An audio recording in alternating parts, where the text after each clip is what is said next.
ईश्वर को घर से निकाल कर तरक्की मिल सकती है? आप अपने घर से यदि आप मंदिर हटा दोगे, ये घोर अपराध हो रहा है। सर, एक बहुत महत्वपूर्ण सवाल, और ये मैं अपने एक मित्र के बिहाफ पे पूछ रही हूँ। उनको किसी ने बोला कि आपका कुंडली देखकर क्यों तरक्की नहीं हो रही है, क्योंकि आपके घर में मंदिर है। आप घर से मंदिर हटा दीजिए, आपकी तरक्की होना शुरू हो जाएगी, आपका वेल्थ क्रिएट होना शुरू हो जाएगा, अच्छी जगह अपॉर्चुनिटीज़ मिलना शुरू हो जाएंगी। आपको लगता है ऐसा कि ईश्वर को घर से निकाल कर, खैर वो तो सब जगह हैं, बट फिर भी जिस रूप में हम पूजते हैं वो एक हमारा एनर्जी सेंटर होता है, उनको वहाँ से हटाकर तरक्की मिल सकती है? बिल्कुल नहीं। अब उनकी कुंडली में देखा होगा उस व्यक्ति ने कि गुरु नीच का होगा, या गुरु का जो उसका लॉर्ड होगा वो अष्टम भाव में गुरु बैठा होगा। ठीक है, पिछले जन्म में उस जातक ने गुरु का अपमान किया होता है या प्रभु को नहीं माना होता है, तब उसको इस जन्म में गुरु नीच का मिलता है। और यदि अब वो पुनः अपने घर से वेल्थ क्रिएट करने के लिए गुरु को पुनः अपमानित करे, अपमान नहीं तो क्या सम्मान है।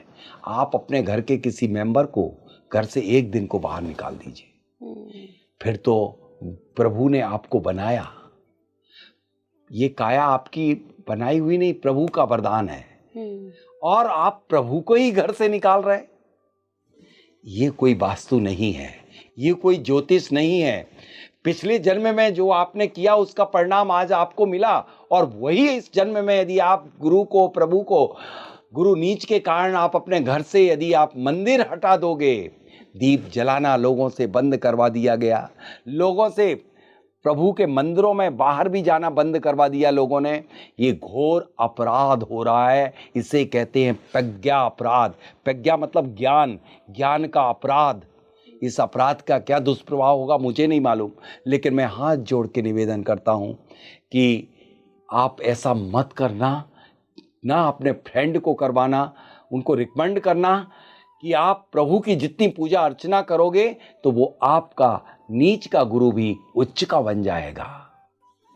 सब फेम और नेम जिन लोगों को मिलता है, चाहे वो घर के मुखिया हो, चाहे घर के कोई सदस्य हो, इसका कारण भी कहीं ना कहीं हमारा घर होता है क्या?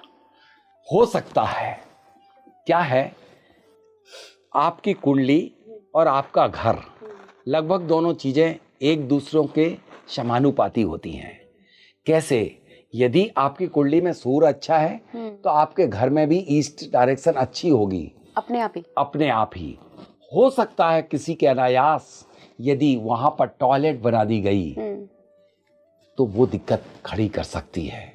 नेम ऑफ फेम के लिए जिस तरह से आपकी कुंडली रिस्पॉन्सिबल है, ठीक इसी तरह से आपका घर भी है। जैसे आपके कुंडली में सूर्य उच्च का है, सूर्य उच्च का है यानी कि आपको नेम फेम मिलेगा, लेकिन नेम फेम वाली डायरेक्शन को भी आपको अपने घर में देखना होगी कि सूर्य की दिशा जो है ईस्ट है, सन की डायरेक्शन, उस डायरेक्शन में कहीं टॉयलेट तो नहीं बन गई, वरना नेम फेम को गड़बड़ कर देगी। अच्छा, और बालकनी हो अगर उस डायरेक्शन में? चलेगा। मतलब सन से आने वाली एनर्जी को आपके घर में इंटर कराना है। कहीं ऊंचा पहाड़ तो नहीं बना दिया, रेज तो नहीं कर दिया, या वहाँ कचरा तो नहीं रख दिया। ये ऐसा है तो सन की डायरेक्शन जो कि आपको नेम फेम सब कुछ दिलाती है, तो आपको ये देखना ही पड़ेगा। और यदि जिनका अच्छा है उनके लिए नेम फेम पक्का है, मिलेगा ही।